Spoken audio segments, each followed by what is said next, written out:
4 exam फिर से number नहीं आए ना, कोई बात नहीं। स्पीकिंग में बार बार रह रहे हैं, स्पीकिंग में 50 भी नहीं ले पा रहे हैं। स्पीकिंग बहुत अच्छा है, अनडाउटेडली स्पीकिंग बहुत अच्छा है, बहुत अच्छी तरह से बोल रहे हैं, तो क्या रीज़न है? So see that it's like a human ears, जैसे हमारे कान होते हैं उसी तरह से इस सॉफ्टवेयर के भी कुछ कान हैं, कुछ फ्रीक्वेंसी को ये ग्रैब कर सकता है। So if your voice is not up to that particular frequency, so sorry, आपका स्कोर कभी नहीं आएगा। सो फॉर दैट अब क्या करना चाहिए?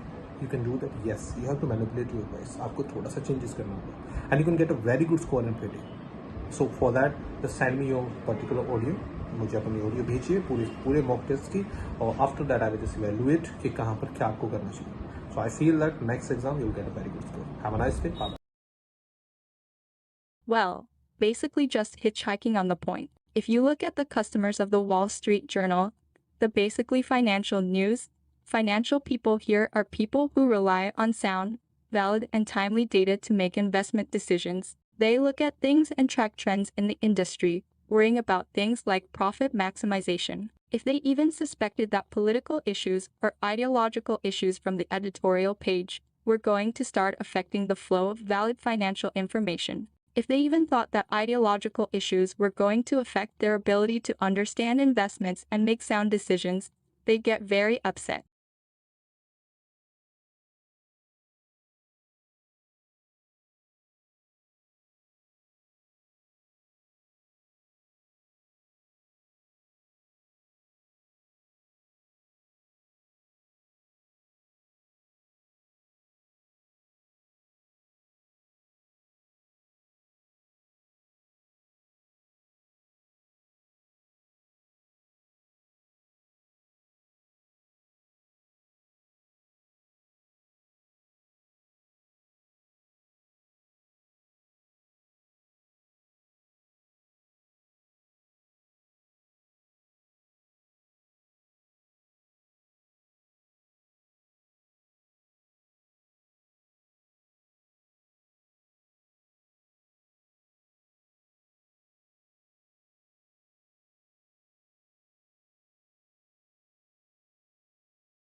Fuel cells are the most efficient devices for generating energy, so that combination of low emissions and efficient energy is the real key to the future for low carbon. I think the fact is that people feel this research is now going somewhere very definite, that the cars that people drive, say in 5 or 10 years, will be hydrogen or certainly electrical, possibly driven by hydrogen fuel also. Your houses will be much cleaner. They will have renewable fuels, again driven by fuel cells, and many of the things that we use as gadgets like computers, cameras, they will also have fuel cells.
I think it's often underestimated the connection between doing research, live research, and teaching undergraduates and the undergraduate programs. Because, of course, if you're working at CERN on a frontier experiment, you come back to give a lecture, you're buzzing with activity of what's going on, your new results. It just makes the whole lecture much more interesting for students. It's always really exciting to look ahead at new science and what might happen in the future. I must say, lots depends on what we find in the next few years at the start of the Large Hadron Collider. We are expecting to find very many new phenomena. So the thing we'll want to be building in 10 years' time will depend on what we find.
Now that story's been scotched as only part of contingency planning, but it was a symptom of the dramatic turn of events in South Australia, and it flushed out other remarks from water academics and people like Tim Flannery, indicating that things were really much worse than had been foreshadowed even earlier this year. So is Adelaide, let alone some whole regions of South Australia, in serious bother, considering that the vast amount of its drinking water comes from the beleaguered Murray, something many of us outside the state may not have quite realized. Is their predicament something we have to face up to as a nation?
This is one thing we can say about babies. Human babies compared to babies of other species is that we are entirely dependent on our carers to bring us up and for us to survive. And so it's very important for babies to get into relationships with somebody who's going to look after them well. So, biology has meant that babies and the adults are geared up to be in relationship with each other from the start.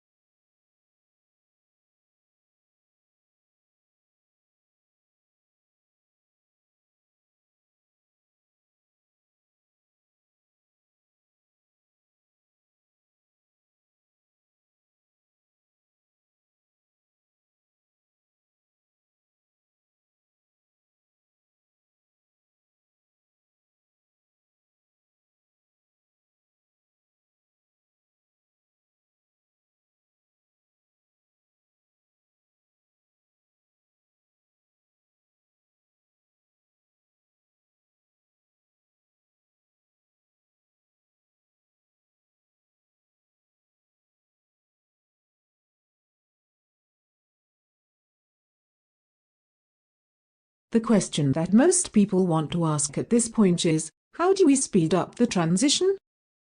If it's a good idea to have fewer people in the world, which may or may not be the case, then how might we move towards a situation in which population growth rates are reduced? How might we speed up the transition, the demographic transition that I've talked about? And I think there are probably 4 kinds of answers. I'm not going to suggest that all the kinds of answers, but those are the most obvious ones.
Bruch and her colleague Mark Newman studied who swapped messages with whom on a popular online dating platform in the month of January 2014. They categorized users by desirability using PageRank, one of the algorithms behind search technology. Essentially, if you receive a dozen messages from desirable users, you must be more desirable than someone who receives the same number of messages from average users. Then they asked, how far out of their league do online daters tend to go when pursuing a partner? I think people are optimistic realists. In other words, they found that both men and women tended to pursue mates just 25% more desirable than themselves. So they're being optimistic, but they're also taking into account their own relative position within this overall desirability hierarchy. All the graphs and charts are in the journal Science Advances, and the study did have a few more lessons for people on the market. I think one of the take-home messages from this study is that women could probably afford to be more aspirational in their mate pursuit.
My name is Posey D and I now work in sports marketing and branding, events and team management.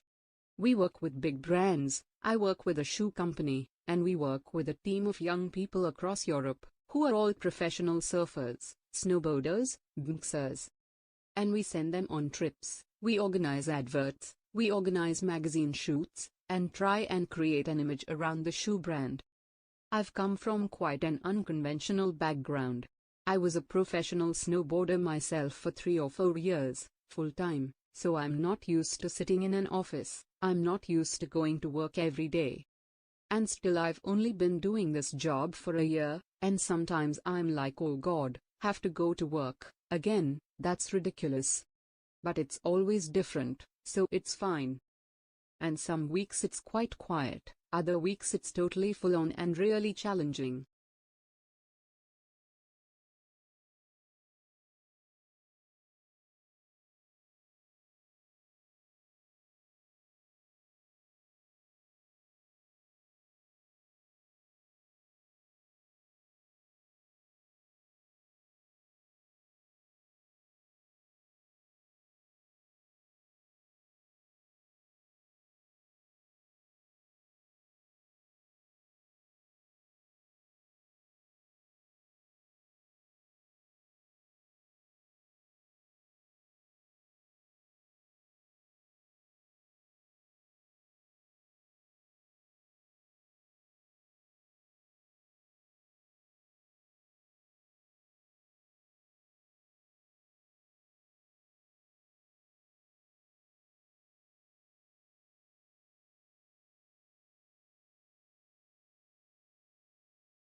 And as far as getting acquired, I mean, we're trying to focus on the product. I think that if a lot of companies are built to be acquired, and I think what happens there is you leave yourself in a really vulnerable spot because you're growing and you say, hey, I won't hire that expensive VP of whatever because, hey, man, any day now we're going to get acquired. And then your product winds up suffering. So I think you need to really want to do the company because you don't know how long you're going to be at it. And luckily I've been searched a long time. I don't want to stay in search, so it's fine with me whatever happens with the company. But you have to focus on building the product to making the product better, and you have to focus on building a sustainable company.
Well, of course, the fact that the hands look so similar was intentional. The scriptorium wanted a professional-looking work and they didn't want a lot of individuality in the script.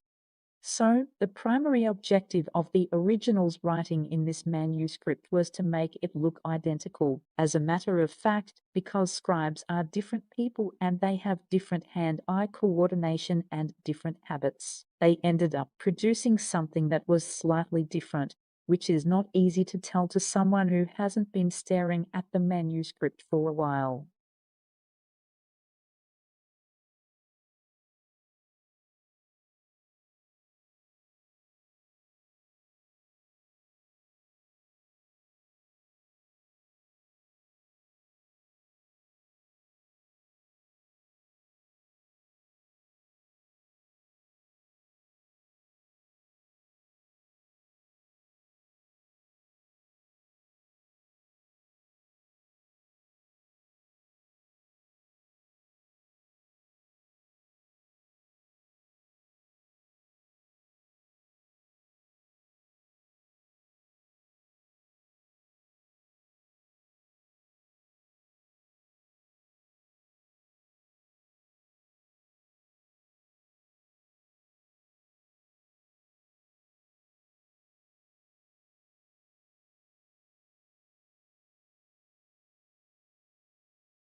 Many different types of barcode scanning machines exist, but they all work on the same fundamental principles. They all use the intensity of light reflected from a series of black and white stripes to tell the computer what code it is to see. White stripes reflect light very well, while black stripes reflect hardly any lights at all. The barcode scanner shines light sequentially across the barcode, simultaneously detecting and recording a pattern of reflected and non-reflected light. The scanner then translates this pattern into an electrical signal that the computer can understand. All scanners must include computer software to interpret the barcode once it has been entered. This simple principle has transformed the way we are able to manipulate data and the way in which many businesses handled record keeping.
In that month or 6 weeks, the patient may feel perfectly well. He may even travel around the world, spending hours packed into crowded airplanes with unsuspecting fellow passengers. That's bad enough with regular TB or with strains that are resistant to 2 or 3 mainline drugs used to treat the disease. But it's a potential public health catastrophe with a new strain called XDR-TB. For extensively drug-resistant tuberculosis, the strain is impervious to a wide array of first and second-line drugs. That's why 30% or more of its victims die. And that's why people like Lawrence Gostin are rethinking what public health authorities should do about people with suspected XDR-TB in the weeks before the diagnosis is in.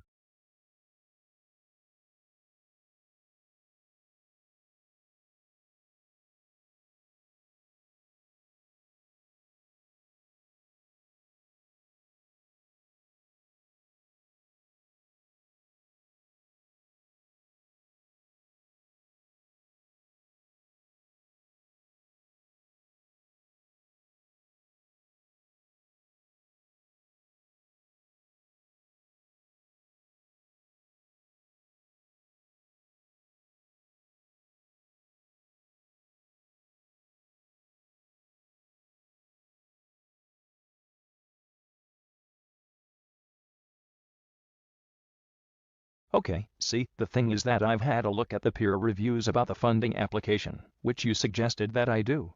But what I found is that several reviewers are saying that there isn't actually sufficient focus on my topic. Right. I think that is actually the case, but I remember that the proposal is based around things that have already been done. And the fact that it's just one of a number of factors, and these affect health and safety. I think areas around of stress, they cover up much more ground. So I think if you're sort of upfront about it, and you say, look, I need a wider spectrum here, we could perhaps suggest something else to try and measure bullying in the workplace.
If you're a senior citizen, music in the background may be distracting, but for younger people, experts at multitasking, it's apparently no big deal. That's according to a study in the journal Gerontologist. Researchers recruited 103 people, half between the ages of 18 and 30, the others between 60 and 75. The volunteers then took part in memorization exercises and a drill where they had to quickly match a photo of a face with the same face in an array of unfamiliar faces. Some participants did the exercises in silence. Others performed the tasks while listening to white noise or instrumental jazz, blues, classical, and electronic music. Across age groups, the consensus was that the background sound was distracting, but only older people's performance suffered when the noise was present. For example, older folks who did the face matching with music playing remembered 10% fewer faces. The result matches up with the theory that the elderly are less able to filter out what's called distracting task-relevant information. In this case, the distracting info might have interfered with them storing the facial image in the first place, much less impeding their ability to remember it a short while later.